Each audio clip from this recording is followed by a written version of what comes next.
Presidente da República José Ramos Horta admira o jornalista siranya serviço, também a doni profissão.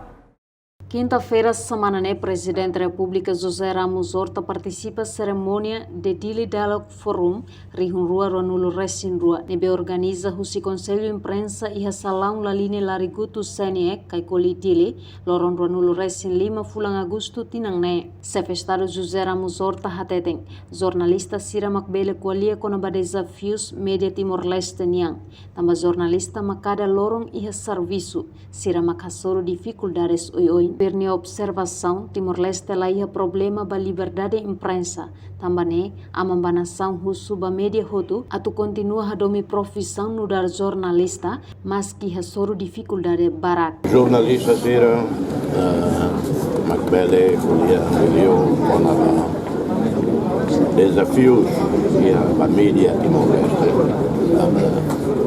Sira maquinida serviço ao lorong edane com dificuldades oi mas vê how temidade que tuir instituições internacionais falam ida media watch e a Bruxelas nebe halo survey a liberdade de imprensa e mundo até Timor-Leste e o número 17 mundo ne a estratégia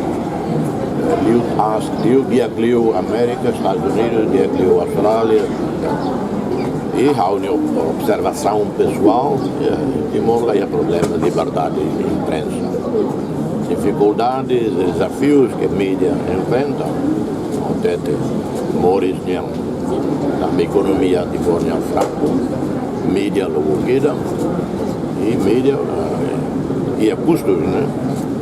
E até jornalistas, coitado, maluco, há dificuldade. Motor ainda nós torra não, e não é mais desafio bom.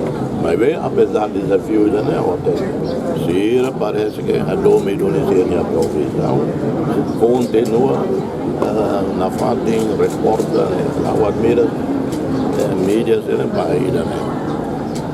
Sefestado recomenda ba jornalista sirat atuhato informação nebe credível ba público.